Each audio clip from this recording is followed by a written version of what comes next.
வணக்கம் நண்பர்களே. காலை எழுந்தவுடன் கணக்கு 36வது நாளுக்கான ஆன்சர் கீயை இந்த வீடியோவில் பார்க்கலாம். 176வது கேள்வி பாருங்கள். 5 x/5 × 3 3/4 = 21 எனில் எக்ஸை காண்க. இப்போ இதில் பாருங்கள், 5 x/5 இது அப்படியே இருக்கட்டும். இந்த 3 3/4 கலப்பு பின்னமாக இருக்கிறத நம்ம தகா பின்னமாக மாற்றலாம். 3 12 12 3 15 15/4 ஈக்குவல்ட்டுக்கு அந்த பக்கம் என்ன இருக்குன்னா 21. இந்த 15/4 ஈக்குவல்ட்டுக்கு அந்த பக்கம் போகுதுன்னா என்னவாயிடும் அப்படின்னா 4/15 மாறிடும். கரெக்டாக 3ஆம் வாய்ப்பாட்டில் அடிக்கலாம் பாருங்கள். 5 3 15 7 3 21. இப்போ இது மேலே இருக்கிறதோட பெருக்கலாம். அப்போ 7 4 28/5 28 5ஆல் வகுத்தோம் அப்படின்னா 5 25 மீதி 3/5. இந்த பக்கம் என்ன இருக்குது? 5 x/5 இருக்குது பாருங்கள். 5 5 கீழே 5 5. அப்போ எக்ஸோட வேல்யூ என்ன கிடைக்குது அப்படின்னா 3. So X = 3. ஓகேவா?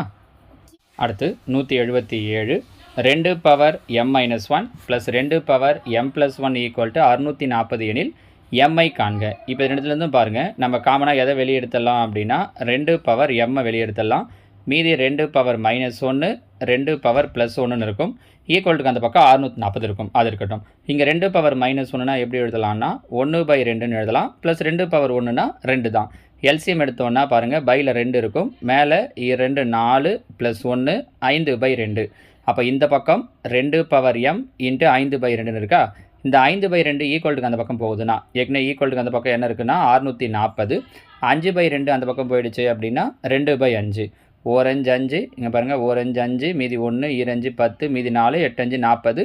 128 ரெண்டையும் பெருக்கணும் அப்படின்னா 256. ஈக்குவல்ட்டுக்கு இந்த பக்கம் என்ன மட்டும் இருக்குது? இப்போ 2m மட்டும் இருக்குது. அப்போ 256 2ஓட பவராக மாற்றணும். எப்படி மாற்றலாம்? 2ஓட பவரில் என்ன நம்பரை போட்டால் 256 வரும்னு பார்த்தீங்கன்னா 8.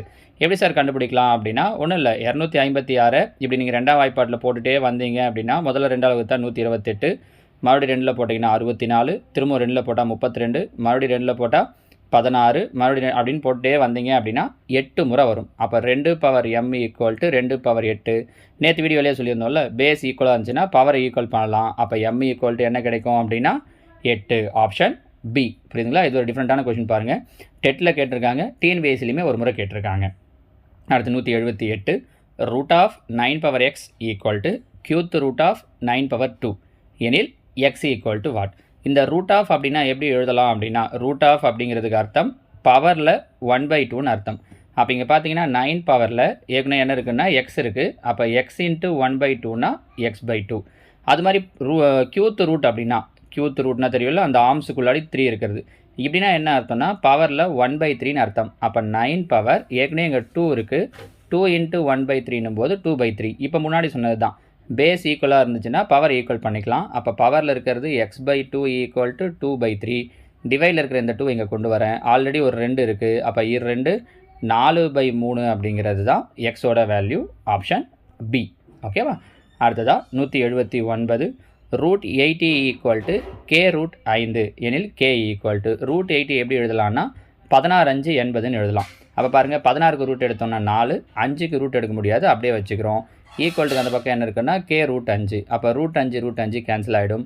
So k = 4. Option D. அடுத்ததாக 180 x-y = 5 மற்றும் xy = 14 எனில் x³ - y³. இங்கே நான் உங்களுக்கு 2 விதமாக சொல்கிறேன் பாருங்கள். ஃபார்முலாவை சொல்லின்னு சொல்கிறேன். ஃபார்முலாவை ஞாபகம் வச்சுக்கிட்டாலும் ஓகே தான், இல்லைனாலும் எப்படி போகிறதுன்னு சொல்கிறேன். x³ - y³ என்ன ஃபார்முலா அப்படின்னு பார்த்தீங்கன்னா x - y ² + 3xy × x - y இப்படிங்கிறது formula. இல்லை சார், எனக்கு ஃபார்முலாலாம் தேவையில்லை, அப்படியே ஞாபகம் வச்சுக்கிறது சொல்லுங்கள் அப்படின்னா அப்போ ஒரு ஐடியா சொல்கிறேன் பாருங்கள். இங்கே க்யூப் இருக்குது கரெக்டாக. இந்த கொடுத்துருக்கிற x - y க்யூப் பண்ணுங்கள். அதாவது 5 க்யூப் பண்ணுறேன். 5 க்யூப் பண்ணேன் அப்படின்னா 125. அடுத்தது இங்கே நடுவில் மைனஸ் கொடுத்துருந்தாங்கன்னா ப்ளஸ் கொடுத்துருந்தாங்கன்னா மைனஸ். ஃபார்முலாவில் அப்படி தான் வரும்.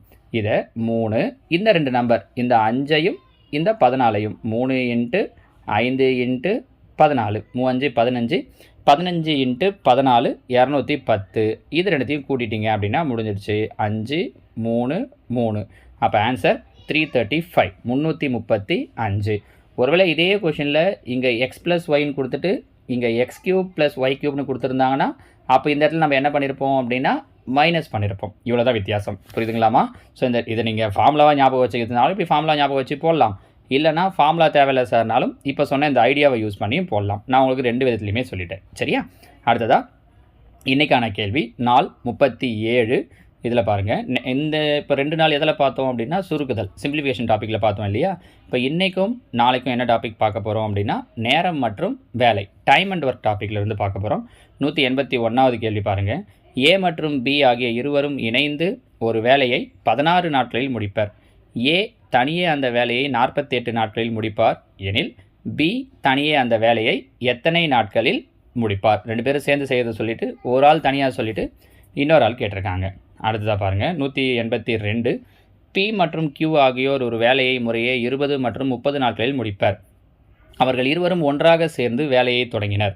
சில நாட்கள் வேலை செய்த பிறகு கியூ ஆனவர் சென்று விடுகிறார்.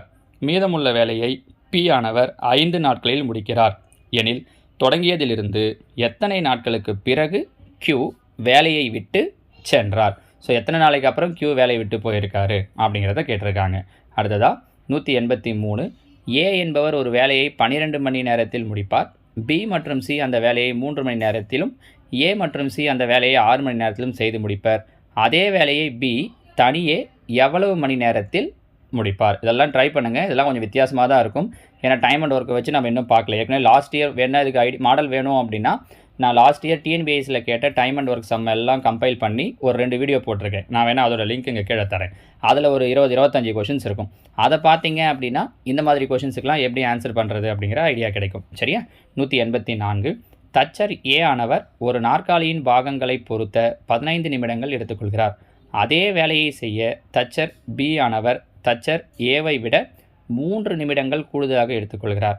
இருவரும் இணைந்து வேலை செய்து 22 நாற்காலிகளின் பாகங்களை பொறுத்த எவ்வளவு நேரம் ஆகும்? சரியா? 185. ஏ ஆனவர் ஒரு வேலையை 45 நாட்களில் முடிப்பார். அவர் 15 நாட்கள் மட்டுமே வேலை செய்கிறார்.